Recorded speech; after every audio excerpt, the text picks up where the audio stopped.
Hi everyone. My name is Tamisha Brown. I am the founder and CEO of Embrace Life Therapeutic Footwear. Forgot about the mic. By a show of hands, how many of you in here wear shoes? And how many of you appreciate a stylish shoe? Okay, now imagine every time you go to a shoe store, you have my family experience. My daughter was diagnosed with spastic quadriplegic cerebral palsy at 6 months. It affected all 4 limbs. As a script was written for her to wear ankle-foot orthotics, which are leg braces. As a parent of a premature disabled infant, the orthotic store made the shoe selection that I was trying to pick for her hard. They had ill-fitting shoes, so the shoe selection offered was too big, too heavy, and too plain. And by my daughter being 11 pounds, it looked like clown shoes on her feet. So I took matters into my own hands, and I knew this was a problem that needed to be solved. So I trained with a local shoe maker to correct the issues. Unlike the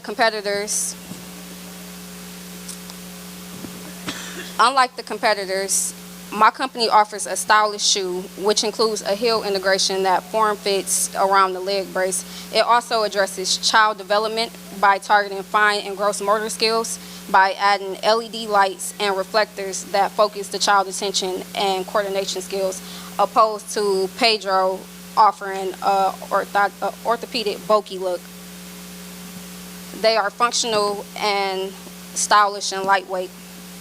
So on this side, these are the shoes that I'm offering. It has Velcro straps. You see the lights that flickers on. So with my daughter having her arms and her legs that are affected, she draws attention to lights and stuff. So she doesn't really grip as much, but if you put something in front of her that is shining, reflecting, it's giving her motor skills and bringing awareness to she can use her limbs. The other side, Pedro, is the shoes that they offer, and they're big, they're bulky, they're ugly, as you can tell.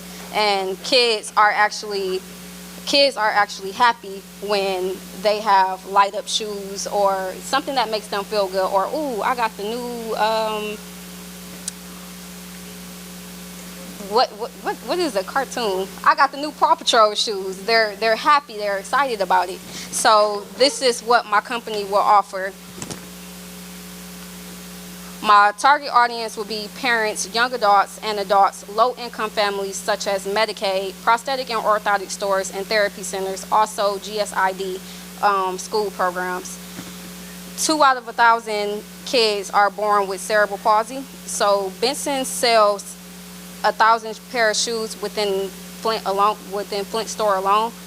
There's room for my company to exist, and I am actually the only one that sells the shoe that has a heel integration to go inside of the shoe.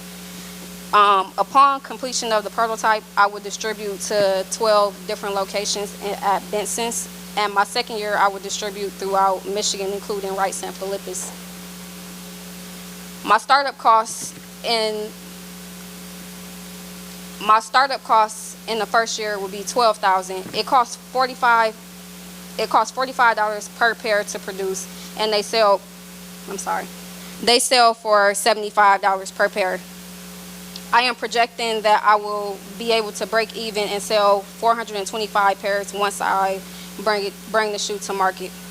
My following year, I have developed a strategy to double my sales and distribute 1,024 pairs for 39 stores statewide. This should net $30K profit. I am a mother who endures a daily struggle. Instead of letting it control me or defeat me, I decided to embrace life. As of today, my daughter is in the ICU. So this is one of our struggles, and I'm here and I'm doing it for her.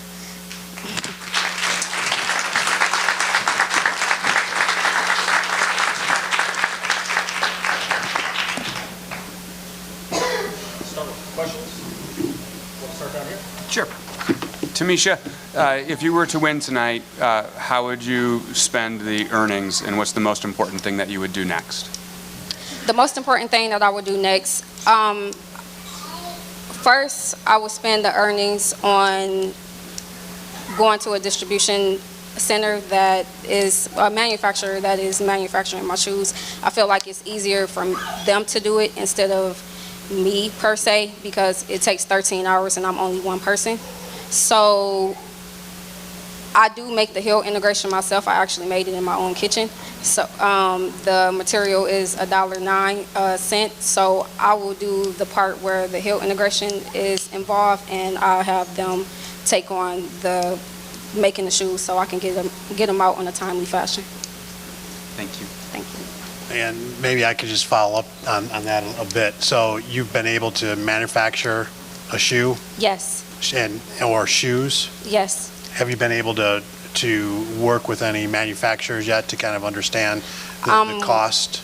Yes, I'm going to partner up with Wolverine. I just had them just do the prototype as far as putting my heel integration in to see if it can actually be done, and I will work that out. Thanks. Tamisha, have you been able to, because of the therapeutic aspect of your creation and invention, is there validation through any doctor or FDA or you got it approved and everything?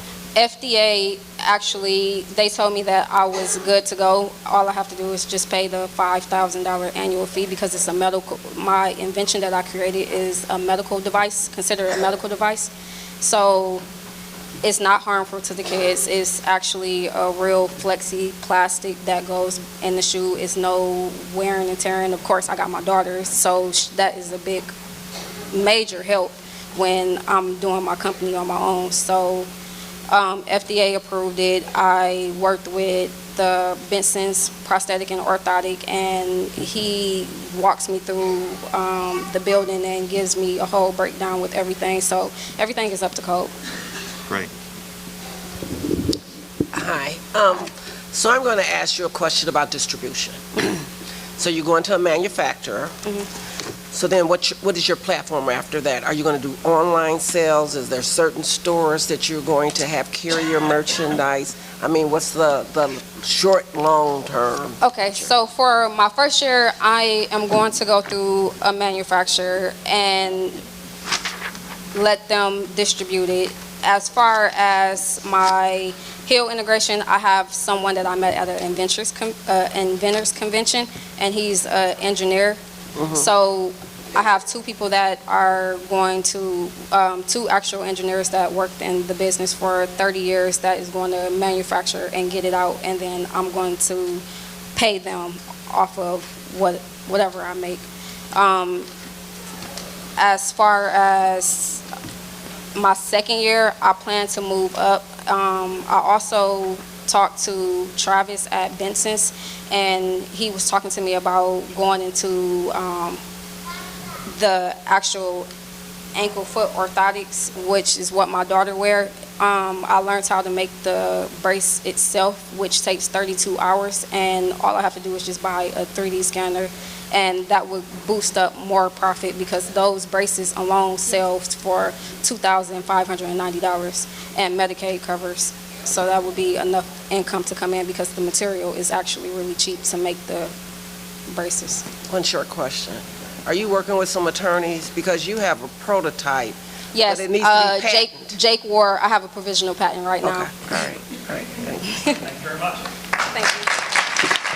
How many of you wish that there were more options for a nice dinner downtown outside of the 5 restaurants that currently exist there? I mean, there's no seafood, there's no Cajun, there's no Italian, there's no Asian. We live in Flint, and there isn't even a Coney Island downtown. Now, on the flip side, how many of you can cook this food and wish that there was a way that you could test out your dishes with our hungry community? My name's Tony Vu, and I'm here to talk to you about the amazing and diverse food culture that we have right here in Flint, and how we bring our food to your plate. Now, welcome to the Flint Social Club, where we legitimize the food hustle. With the resurgence of Flint, more and more food entrepreneurs are trying to get into business, each with their own individual stories to tell. Currently, the Flint Farmers Market has over 30 waitlist applications for food vendors, up threefold just since last year alone. This represents just a small fragment of the overall demand for vending space. Now, we've identified a large gray area market of food businesses trying to make the leap into the food career path. There's a lot of people running side gigs under the radar, and when you get too popular, you end up running into problems with the health department. Now, these entrepreneurs are constantly hitting walls trying to get the proper licensing due to the lack of available support to navigate all the hoops and the lack of affordable licensed venues to be able to serve their food out of. Simply put, there aren't enough licensed kitchens in Flint, and all the associated costs represent a big barrier to entry. Now, Flint Social Club gives chef entrepreneurs an opportunity to come into a fully licensed kitchen to work with fellow chefs in the community. Together, we've planned 5-course tasting menus and served it to the public through the food stall at Mamung in the Flint Farmers Market. In addition to providing a licensed facility and licensed kitchen, we have a comprehensive mentoring program, sometimes taking a chef's first outing and giving them the support and foundation of best practices they need to successfully run their event. These events have routinely sold out at 35 seats, at times doing 2 turns with 70 people served at $35 a seat. Our chefs are culled from all different walks of life that make Flint such a vibrant and unique community. Down at the bottom, you can see our roster includes chefs such as Cisco, the barbecue pitmaster and soul food caterer extraordinaire. Above him is Krista, the musician turned vegetarian breakfast chef looking to open up a food truck. And next to her is Joe, Michelin-trained chef who left some of the top kitchens in Chicago to move back home to Flint to try to open up his own restaurant. Now, I faced a lot of the same hurdles when I first started off, but I also got a lot of support along the way. This is why I'm so passionate about helping others and leveling the playing field to create a more diverse and inclusive food scene. It's what the city needs. And our story is so compelling, it's been featured in Inc.com, in Vice Munchies, who I also took to see the Gumbo Trap, by the way, and an award-winning documentary produced by Square called Forged in Flint. You can see my quote at the bottom of the Munchies that says, "It was about choosing my town, my city, and my identity. It boils down to pure love for this community." Now, this sentiment is the heartbeat of Flint Social Club. Now, where do we go from here? We've acquired a 4,000 square foot building from the city of Flint at the corner of Court and Stevens, 2 blocks away from the Flint Farmers Market. We also have 2 food trucks that we can throw into the mix. Now, how does this work? You come into the Flint Social Club where there are 3 food stalls, 1 permanent tenant and 2 pop-up stalls. You work your way through the mentoring and serve out of the pop-up kitchens, testing out your business model and fine-tuning it until for success. If you're running hot, then you move into one of the food trucks.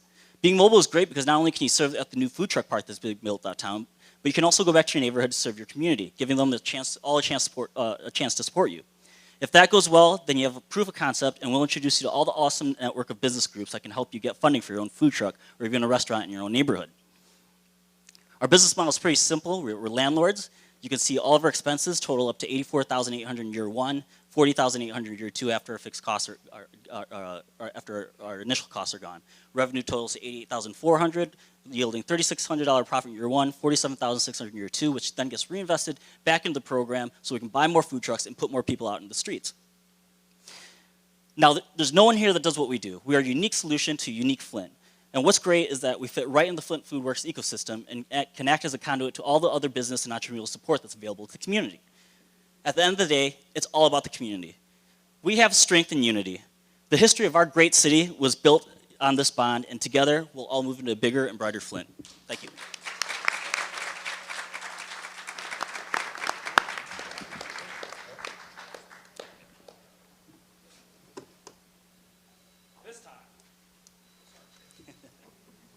Thanks, Tony. I don't know if I would ever be able to learn how to actually be a good cook, but I have some business skill sets, I believe. I think both need to go hand in hand when you're talking about entrepreneurs starting out in the food industry. Mm-hmm. I noticed that you listed some of the other service providers, but in that kitchen, will there also be help on how to run an efficient business? Yeah, so we're partnering with Flint Food Works and the Flint Food Corridor, and so we have a vetting process to where they go through their boot camp. That's a 360-degree. You learn how to get licensed, you learn all the business side of things, you learn how to do food costing, you learn how to fill out your application, create an SOP and everything.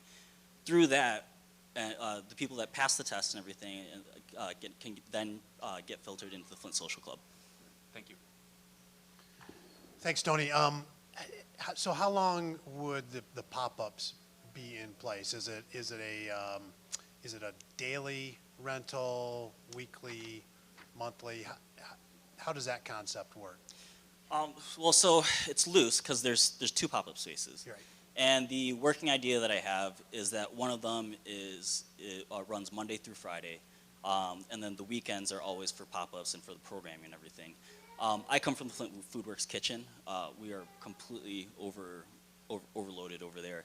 What we've learned is to adapt. We work with each other. We know how to share kitchens and everything. I want to bring that culture over to here as well, because there's a lot that you can learn from cross-utilizing skills and different, and you even find different workers and everything to work with as well.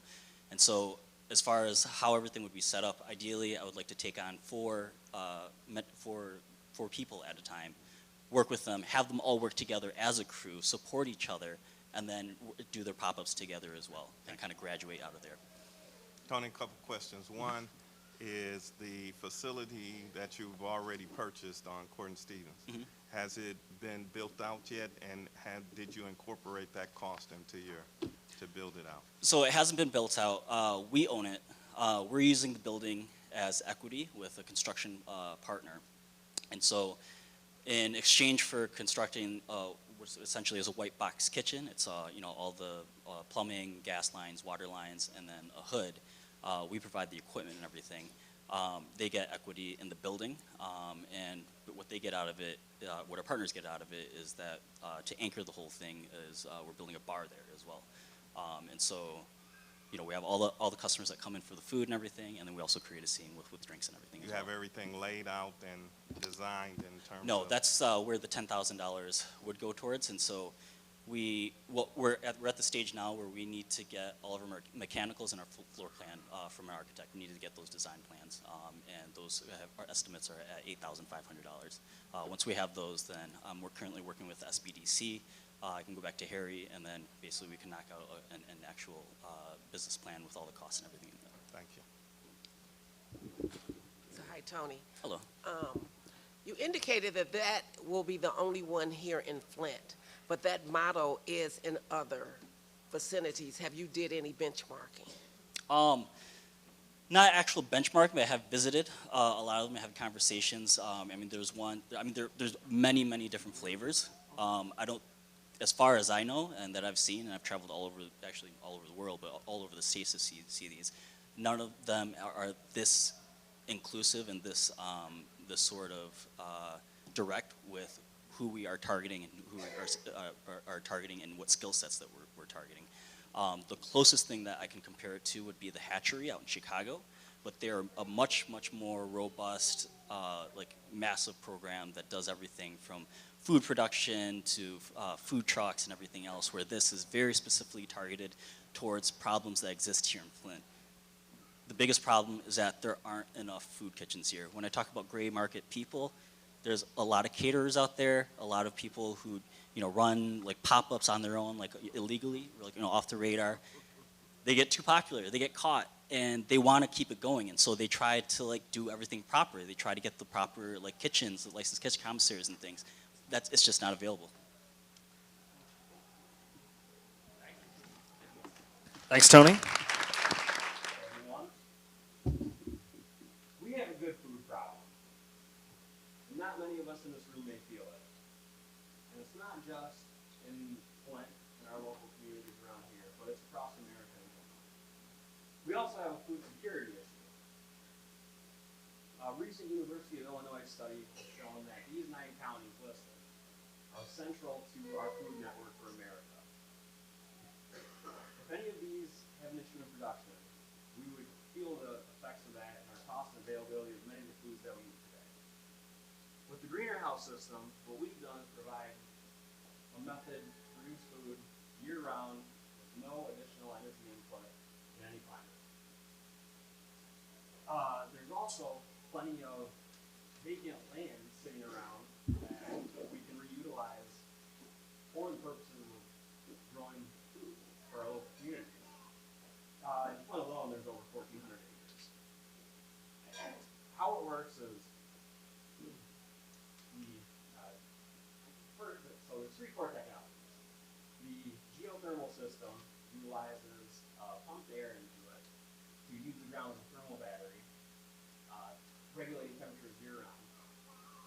We also utilize the passive solar design to maximize the solar gain in the wintertime, which is obviously the most important for us.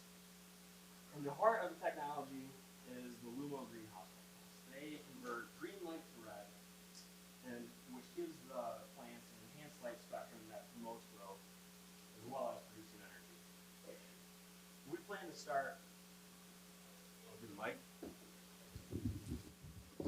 We plan to start our business by first selling the greenhouses to the local community, and then eventually offering a CSA option, which would give the producers a means of production through local farmers markets and restaurants. And eventually we plan to start our own farm in Flint. Once production levels get high enough, we hope to become a supplier to retailers, our local retailers around the area. The market landscape is pretty large. The greenhouse commercial market is $30 billion as of 2018, and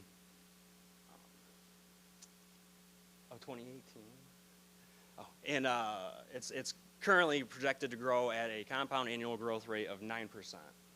Right now, there's no greenhouse on the market that can offer the benefits that the greenhouse does. Once production gets big enough, we plan on also getting into the import market. In 2014, Mexico, we imported $14 billion worth of food from Mexico alone. Our competitive advantage is that we are able to increase yields and the Lumo panels, have been studied and have shown that they increase yields and decrease water consumption. The structure itself is self-sustaining, it powers itself, and it's also a highly scalable model requiring only a south-facing view to work properly. Our estimated revenue is based off of first-year sales of 10 greenhouses. I'm currently in discussions with 6 growers, and they're just waiting on winter data to be able to make the purchase. And we're also planning to open our farm in 2021, and that's kind of why you see a little dip in the revenue, projected revenue. Right now, we've planted about 2 dozen crops, mostly leafy greens, some beans, onions, and flowers. Our geothermal system is in operation. We've been able to maintain above freezing temperatures with the current cold snap that we've had. You've got 1 minute. Our electrical installation is pending. Anybody that's purchased solar knows that that's a hassle in of itself. We're also looking at grant applications. We're looking to partner with Oak Ridge National Lab to utilize a carbon capture technology that would allow us to close loop the whole greenhouse system by producing our own CO2 to feed the plants. And we're also looking out into the community for people and places to help show what the greenhouse can do and its benefits. Here is the Greenhouse 2.0 that we plan to take to market. We estimate that a 3-man crew working 3 days can make this a turnkey project. I thank you all for being here today. My name's Chad Church, and at Greenhouse, we hope to help you power your growth. Thank you. Thank you, Chad.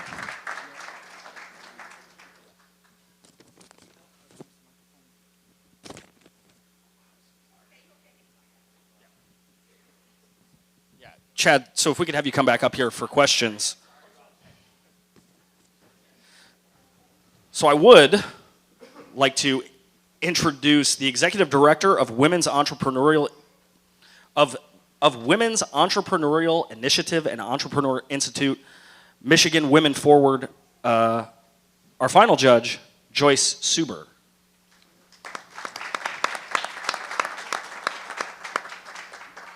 So we will be timed. I'll give you a 30-second notification. You have a minute to respond. And we're going to start down here on the end with Joyce. So, I was looking at your business model, and you indicated there were 3 entities that you were going to take your products from the greenhouse. How are you going to develop a relationship with them? Out in the community. With Myers, Kroger's? So my goal is first to build up the business in a collaborative.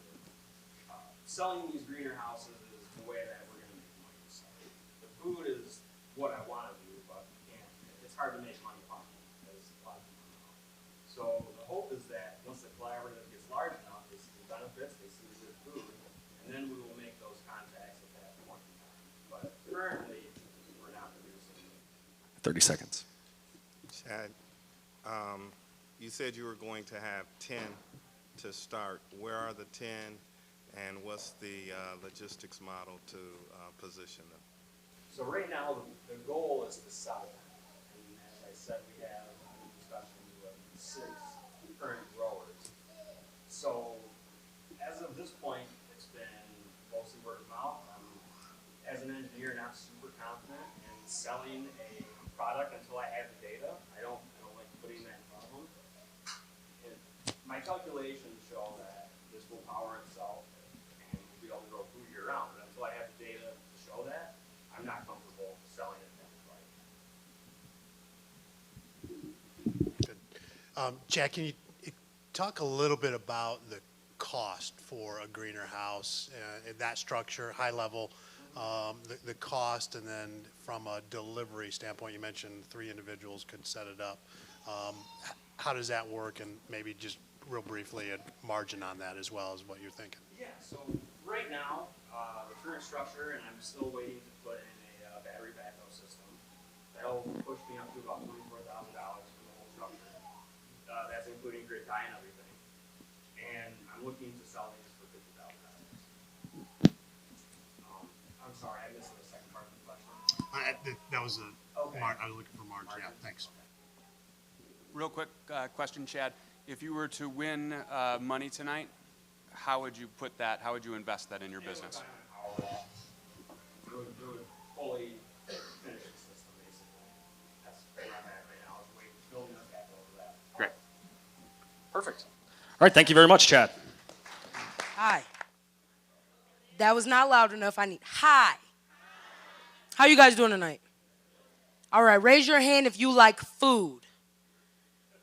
Okay, all right. Now raise your hand if you like good food. Okay. All right, so my name is Princess Green Jr., and I am the CEO Jr. of the Gumbo Trap. So, at the Gumbo Trap, we have created an innovative and more modern way of serving Creole and Cajun gumbo. So, it's cold outside, right? Super cold. The cars won't start, your ears are red, your skin is dry, everything like that. So, if you're like me, you don't like the cold. I've spent the last 2 years of my life down south, so I get good food and I get warmth. Now, we're trying to bring Louisiana to Michigan. However, we can't change the climate, but we can bring you good food. Now, everybody has heard of Progresso, right? Progresso soup? Okay. All right, you've heard of Campbell's? Okay, and then you have like everything else in a can. So the problem with canned foods is they contain BPA, which is an industrial chemical that is used in the adhesive that holds our cans together, which can cause harmful illnesses. So Gumbo Trap specifically tries to eliminate all preservatives, non-organic fruits, vegetables, and things of that nature. So what we offer is, right now we offer gumbo, and it comes in whatever meat the customer is asking for. So if you don't eat pork, we won't put it in. If you don't eat chicken, you can get seafood or so on and so forth. Now, the most important thing about Gumbo Trap is our marketing skills. Our revenue comes from the people that we work with. We work with these pictures are of people from the Flint Fire and Joe Osborne from Cars 108 and a few others that we have had supported. We also do all types of events. We try to market to people of all ages, all ethnic groups, all genders. So now we're going to talk about something boring or exciting, depending on who you are. We're going to talk about location and numbers. So if you Google gumbo near me, the problem is you won't see it within a 5-mile radius. You won't see it within a 10-mile radius. You might not even see it within a 20-mile radius. The closest gumbo is in the Metro Detroit area, and here are the ones that they have. So with us being the only gumbo in Flint that's available, our competition is super low. So now we're going to talk about revenue. Now, this is something that took a bit of time, I guess. So we have 64 pounds that is made in a pot. Within a pot, you get 85 servings. Each customer gets a hearty 12 to 14 ounces of gumbo, including rice. Now, it takes us $212 to make one pot of gumbo. We are only open 3 days a week. Friday, Saturday, Thursday, Friday, and Saturday. Within those 3 days, after the cost to, sorry, I'm blinking. After the cost of silverware, food, and things it takes to make the gumbo, we are still having a profit of almost $1,500 every 3 days, okay? So since we have been open, we have served over 700 of the Flint community. We have also been able to consistently have a profit margin of 87.5 to 9%. You've got 30 seconds. Okay. So with that being said, our growth strategies are to deliver and be available for catering and sit-down videos. That's my mom. She's awesome. Thank you. I love the energy.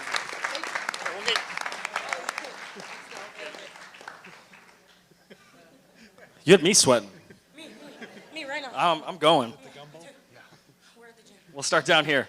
Okay. Hi, Princess. Hi. So I just need a little clarity. Are you a pop-up shop? Where are you located? Okay, so that is a very good question. Right now, we're working with other. I feel like I'm okay. We're working with like other entrepreneurs in the area. So if they have, if they have an event, so we will go and cater with them, like we did the mix down at Factory 22, or at Factory 2. And so we just basically, we're like, yeah, pop up, but it depends on who is asking us to come out, where we're going, and things of that nature. Like we're planning on moving out to like towards Ann Arbor to do some festivals out there this summer, things like that.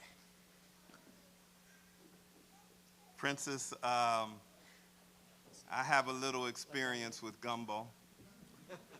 I went to school in Baton Rouge, Louisiana, Southern University, and so I'm pretty critical about this subject here. Where you get your skills from? Is it from the South? Is it from Louisiana? So if you look over here, my family, they're from the South, and they basically, my grandma, great cook, her sister's great cook, her mom, great cook. They all kind of instilled those skills inside of us. Like I can turn a Kraft macaroni and cheese to a baked canned good real quick. You know, throw some Gouda cheese on there. It's all about what you're taught, what you do, what you put into your food. We put love in our food. So of course it's gonna be good. So I'm encouraging you to come and try our food so that you won't be so critical.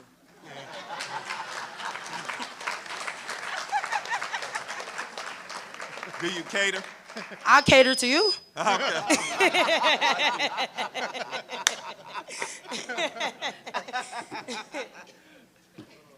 Hi, Princess. Love the energy. Thank you. The energy has to go into the gumbo probably as well, right? Yeah.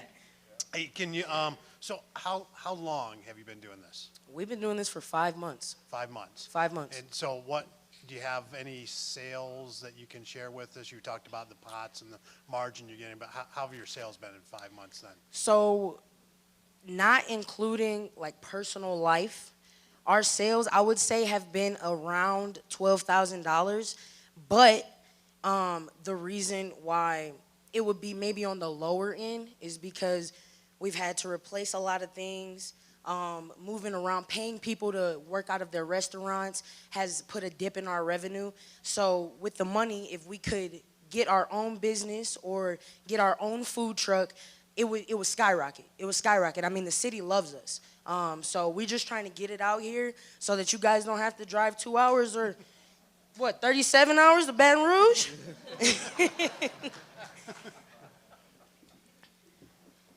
Princess, fantastic. Question about creating food. One of the biggest challenges for food startups is certification and kitchens. And so what's your plan of making sure that you're cooking the food, preparing the food, and there's no foodborne illnesses and chances of health concerns? Okay, so the only two people who are cooking right now is me and my mother. I myself am Safe Serve certified just through fast food restaurants and things of that nature. The food truck that we're actually looking at right now, which is part of what we would use the money for, is completely certified by the food department. So if we were able to work out of there and maybe I cook and then go from there, then we would be fine. Everything would be fine. Great, thank you. Thank you. I have one last question. Yes. So you said you want a food truck. Yes. So what have you determined that price is, and are you going to have to make a personal investment? Of course, you're always gonna have to make a personal investment. No, I do You know? entrepreneurship all day. They don't always bring a personal investment. So. I mean, we love doing it, and we wanna eventually expand all over. So, I mean, the food truck itself, from what I heard, was $10,000, maybe a little less. So that more, okay, all right. Oh, I might need to get with you. All right, You I know? got my card. Okay, for sure. But yeah, so that's basically what we're looking at right now. Okay. All right. Yep. Ladies and gentlemen, our next participant from Solaire, Jonathan Quarles. You want to hold it? You want to hold this out?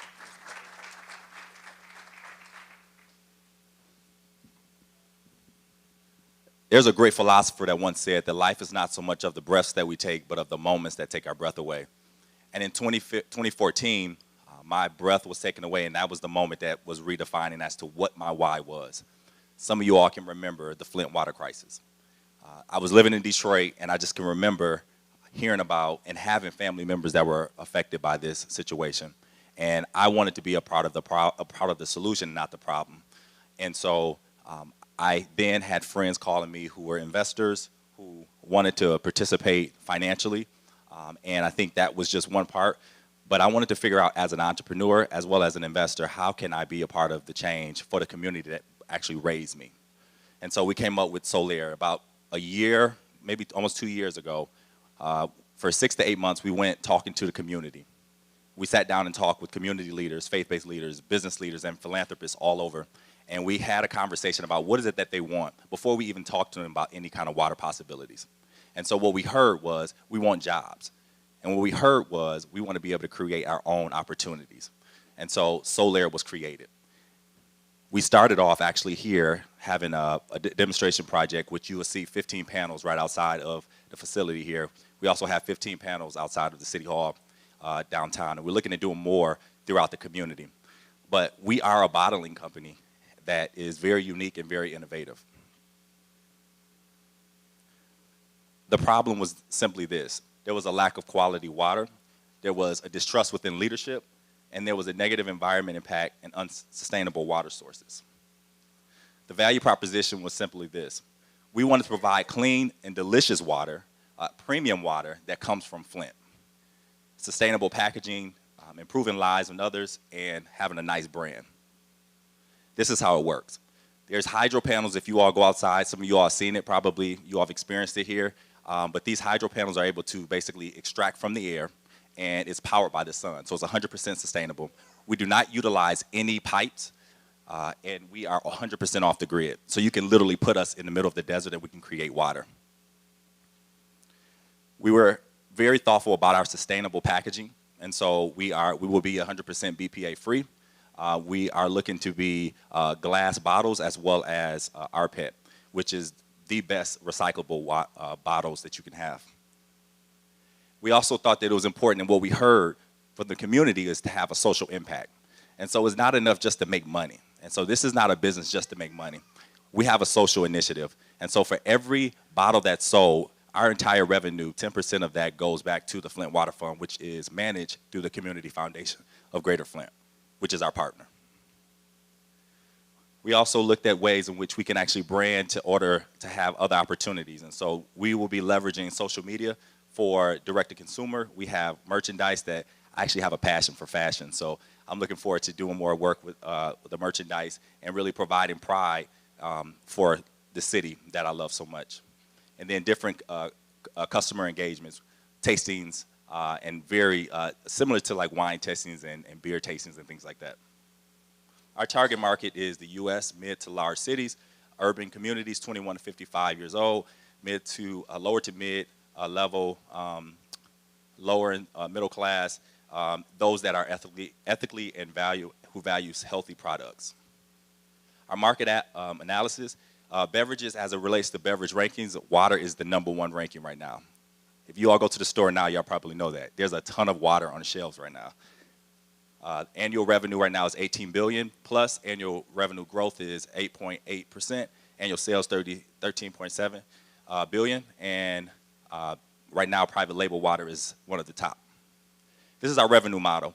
We'll be selling it for $1.14. Our cost is 90 cents. We'll be taking off the percentage for the revenue, and then our profit is 22 cents. Our financial projections, we're looking, our annual sales will be 1.4 million. We'll be reinvesting all of our money within the company the first 2 years. This is what we're asking for. We need $15,000 for our pre-launch, which will be next year, supplies for our bottling. This is what I've currently given, $35,000 of my own money. I just won an award for $2,500, and we have volunteers. This is our next steps. We'll be doing crowdfunding pitch competitions and grants and loans. We currently have purchase agreements with the following logos. This is our team. 3 out of the 4 people from our team are all from Flint, born and raised in Flint, and we have expertise specifically in water. Thank you.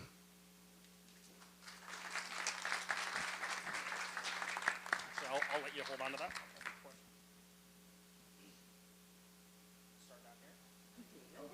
No, that's all right. I'm already ready. So you showed us the solar panel, and then you talked to us about the cost, $1.14 for the bottle, and you would make 20. But what does that solar panel cost you? So I have a partnership with a company that actually owns the technology, and so we're leasing from them. So that's a part of the cost that I actually pay per month, and that was all a part of the cost. Okay. Jonathan, excellent job. I'm concerned, one of the things you said is, you know, what you put back, be a part of the solution. What kind of jobs do you see in terms of job creation associated with Solar? Yep, so there's both direct and indirect. So we would have, the first year, we'll have maybe 5 to 6 people internally. Indirect is everything we're doing, it will be outsourced locally. So the people that actually are putting our panels in, and has put our panels in, is a local engineering company. We're doing co-branding with local Bedrock, 810, and Good Boy clothing. So everything that we're doing, we want to make sure that it's stimulating the economy here in Flint. Jonathan, can you talk a little bit about your name? How'd you come up with the name? Well, the name came from solar. SOL was solar and then air. So our water is made from, and we're actually the only company in the world that can actually produce water strictly from the air and powered by the sun. The only in the world. Jonathan, what is the biggest roadblock or challenge in front of you to make this a success? And I always say that Solar is a water company for the community. This is not about me. This is not about Solar. This is about us. And so how we're going to be successful is you all, each and every one of you all, going out telling your friends, going out and support, and encouraging people to purchase and buy, because like I said, Your support for us is a support for the community and for all Flint-related projects. Thank you. Thank you. Thanks, Jonathan. All right, like I said, good evening, everyone. My name is Jonathan Blanchard, and I am the founder and CEO of STEMletics. So, just a little bit of background. As a student at Kettering University, I was fortunate enough to co-op with the Genesee STEM Academy. And through my time working at the Genesee STEM Academy, I came across 3 common issues with our students. The first one is that students severely struggled in the subjects of math and science. Secondly, I saw that students didn't have a lot of opportunity for recreational activities, especially in the elementary grade levels. And lastly, when I asked students what they wanted to be when they grow up, a lot of times I would hear they want to be an entertainer or professional sports player. And it was because of this is why I developed the STEMletics program.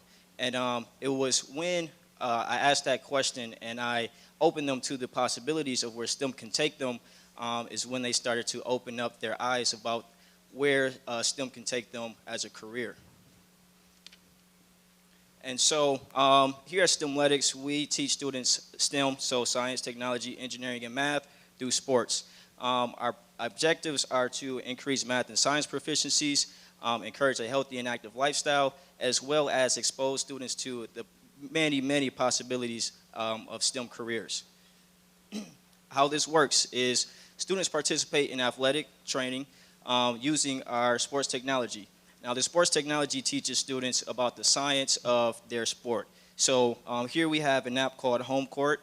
It teaches you about the science of shooting a basketball and how to perfect your shooting form. Now, this app also tracks your statistics that we later use in our math to teach math concepts. Now, we also teach engineering and how engineering can be used to create technologies such as the Home Court app so that students learn more about the possibilities of getting into the sports world without playing the sport itself.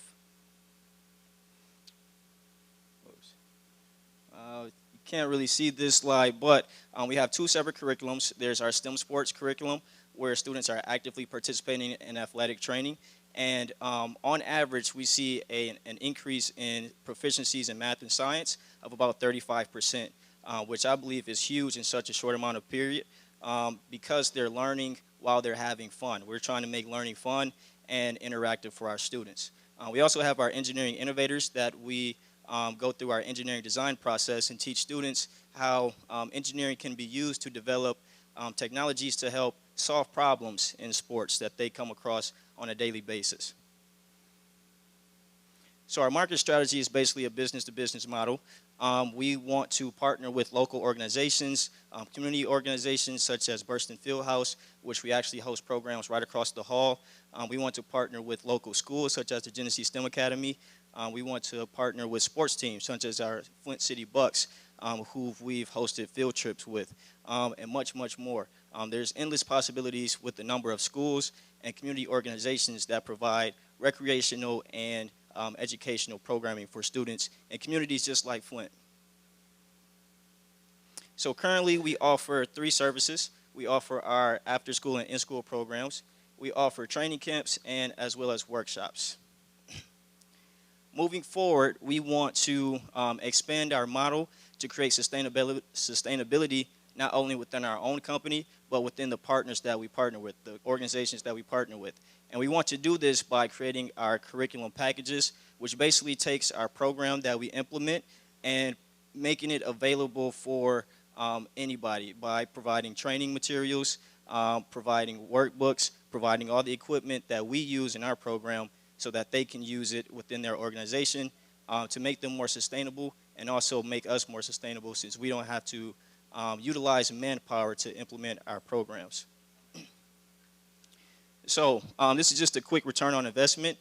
With a $10,000 investment, the mentorship and network connections that an organization like 100K can provide, we believe that we can deliver our full STEM curriculum, upload it to our website for purchase with the click of a button, as well as receive a STEM certification that would make us legit and provide us with an opportunity for more business. In just 1 year, we are confident that we can secure 6 partnerships within the community with local schools and organizations such as Youth Quest, Burston Field House, and all the other charter schools and public schools here in Flint, Michigan. In 5 years, we plan to expand sports to hit all the major sports that students love to play, as well as develop partnerships with a modest 40 partnerships and over $500,000 in revenues. So help us create a brighter future for our youth.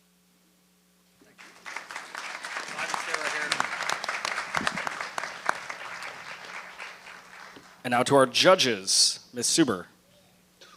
I know I keep coming to you the first time. And that's okay. So I love this idea. And I'm looking at the partnerships, and you identified some already. So have you already, you probably already connected with those because you said you were working with 300 plus. So let's move away from the revenues and tell me how many kids' life do you believe you will affect as the period goes on? Yeah, so we were fortunate enough to help over 300 youth here in the city of Flint, and this is only a small fraction of what we believe we can, the lives that we can impact.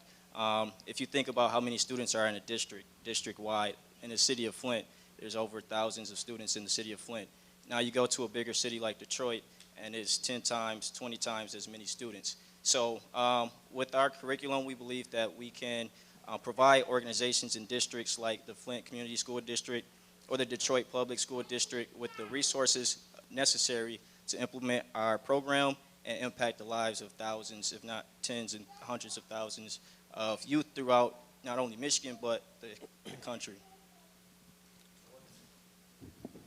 Jonathan, you said that it helps you to perfect your jump shot? Oh, yeah. You need to market it to the Pistons. I got you. On a more serious note, seriously, what is your plan to take this beyond Flint and Genesee County? What is your plan to share it throughout the rest of the state and nation? Yeah. So with our curriculum packages, we want to have it where an organization can go on our website and at the click of a button purchase our curriculum and have all the resources, tools, and equipment necessary to implement our curriculum. So if a school in Chicago or California wanted to implement the STEMatics program, they just go to our website, purchase the curriculum. We have all the videos showing how to implement our program. We ship them all the equipment, workbooks, provide professional development training so that they become sustainable, and they already have all the resources to continue implementing our program instead of us having to go there and implement the program ourselves. Jonathan, can you elaborate a bit more on how much, from a sport perspective, which sports are built out, and then how much of it is built out? And I saw, I think, an app, and then also maybe written curriculum as well. So the difference between that's maybe not enough time to answer all that, I guess. But so we basically we start off with basketball, which we've have all that curriculum is developed. We're now expanding into baseball and football and soccer, and so that curriculum is in development. And so I would say by, let's say, mid-2020, we should have 4 full curriculums for those 4 sports and working on tennis, volleyball, and sports like that. And so, as well as your second question was, the app. Oh yeah, so that app is something that we utilize in our program, but we would also like to, come up and develop our own apps that help students see the connection between STEM and sports.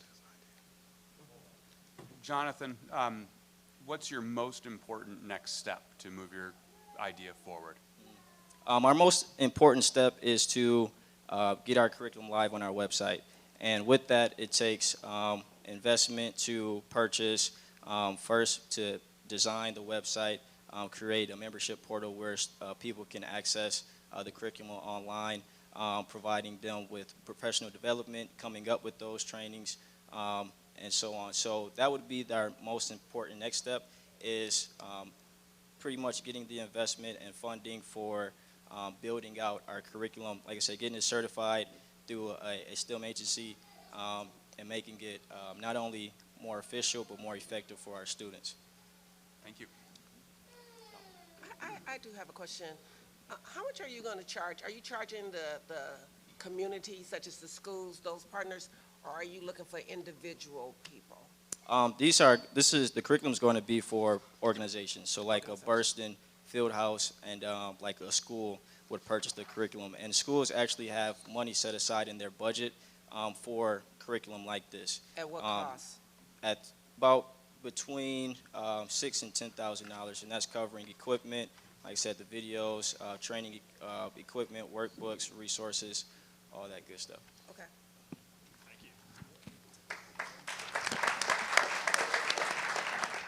Hi, my name is Dr. Stone, and I'm the owner of SubbucksOffice.com. First of all, subluxations are misaligned bones that pinch nerves that are basically the cause of most diseases. That's what we treat as chiropractors. I'm also the owner of an award-winning chiropractic practice for the past 17 years. In this time, I've developed a system of software documentation plus patient educational materials that allow me to see 4 times as many patient visits as the average chiropractic clinic, and basically we've been in the top 7% of offices since my 2nd year of practice. Fortunately, I've been able, so we're going to market this basically the 2,500 chiropractic students that are coming out of school every year. We're going to market it to the 60,000 practicing chiropractors and the software companies, medical software companies that are trying to get into the chiropractic profession. Fortunately, I was able to pay off my student loans and my mortgage in my first 11 years of practice. The average chiropractic student comes out of school $140,000 in debt, and we hold the highest default rate on our student loans of all the healthcare professions. It's because we don't have to do a residency, and we're not running business, and we're relying on these coaching companies that are sucking the life out of these students at $1,000 per month. The average chiropractic clinic in the United States is 114 patient visits per week. I see 400 in my office. Chiropractors using these medical-based software companies, 74% of them have been said to have poor documentation. My system has been professionally audited by a certified consultant who said this is one of the best systems he's seen in 21 years of auditing. Marketing is going to focus on education and relationships.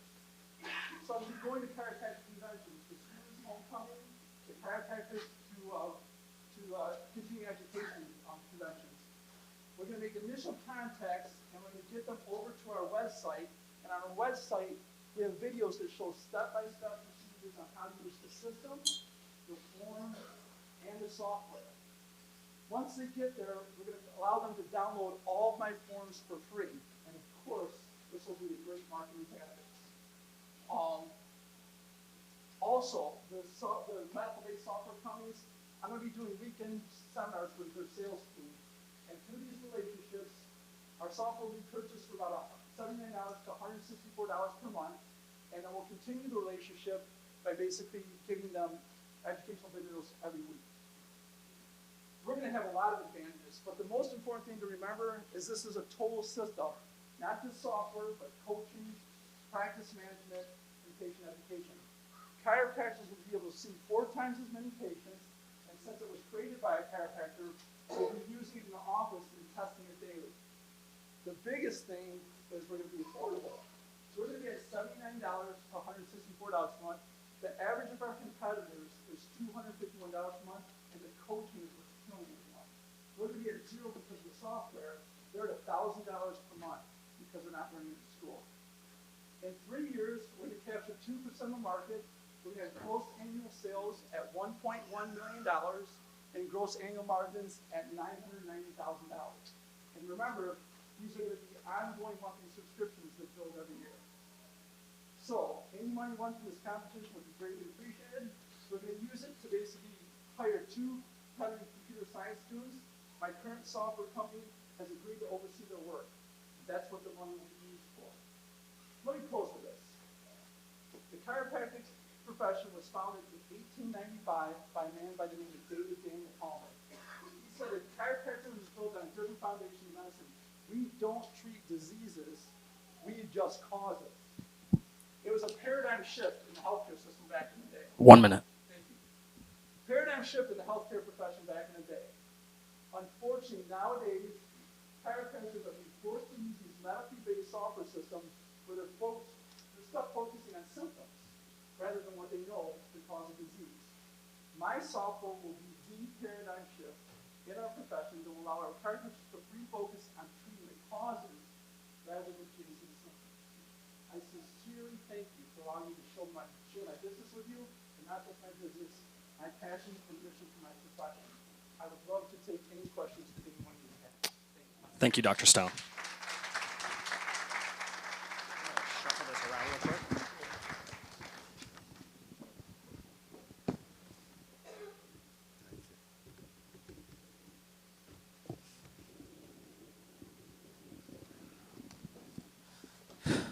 And now questions from our judges.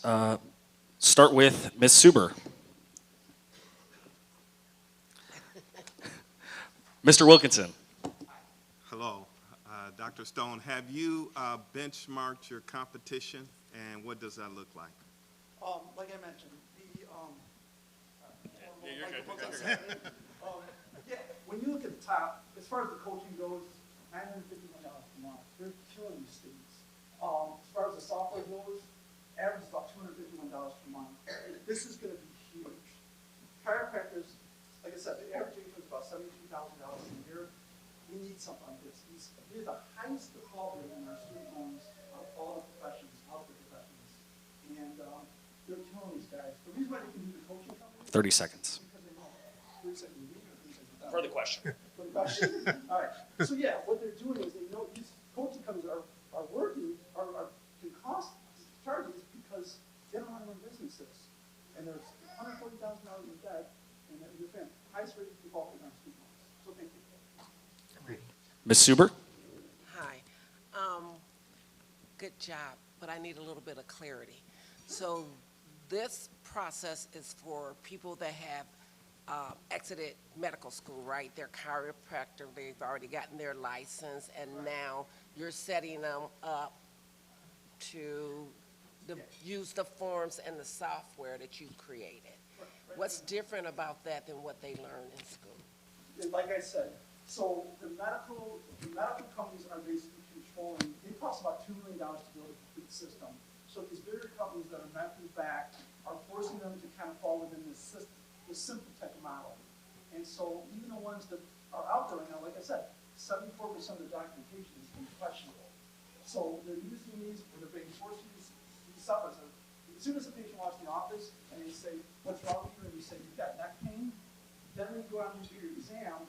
We've been taught to treat the whole spine. So even from the get-go, 30 seconds. when they basically answer neck pain, technically you're not supposed to adjust the rest of the spine because we haven't find symptoms with it. So my software has been strategically designed to show the chiropractor how to ask the proper questions. Have you ever had back pain? Yes. Okay, well now that becomes something you can use. Okay. And ours is going to be an integrated module, which is going to be nice because now we can sell through medically based software companies. So. Mr. Viner. Yeah, thanks. So your 3-year projections look pretty good. And I know the chiropractor world, speaking from my chiropractor, I guess, is pretty tight. You guys talk a lot together. So can you share a little bit, has this been tested with others, other practices, kind of idea creation? That's what I'm looking for. So medical EHRs and all the documentation is kind of being brought on right now. We're hitting the sweet spot to enter the market. So with all these new requirements like objective measurements, we're incorporating them now. I've had 2 offices use it, and well, how this all happened, I'm sorry. Every time I send my software out, the patient goes down to Florida, and they basically, I get a call from the doctor. Where'd you get this? The 2 doctors I've had use it right now, we're redeveloping it to add those new additions, but the doctors who've used it have said it was awesome. They want to go back to it, but they're forced to use the medically certified ones right now. I hope that answers your question. Thank you. All right, no more. Mr. Roloff. Thanks very much. Dr. Stone, how much of the software is already developed? Oh, so mainly the documentation portion, and like I said, $2 million integration was way out of reach as far as cost is because of technology. We're going to be able to do it. So the documentation portion is added. Since then, I've kind of been blessed to kind of go, hey, we've got this texting system, we've got this system, we're going to combine it. We're going to do a redesign, which is what we're going to do the development. and then we're gonna go to market. Quick follow-up on that. How long will that take you from today moving forward? You see, the development's gonna cost, I'm getting bids of a lot of different hours, times, but 6 months. Okay. 6 months. Great. All this is ready to go. Thank you. Thank you, guys. Dr. Stone, thank you.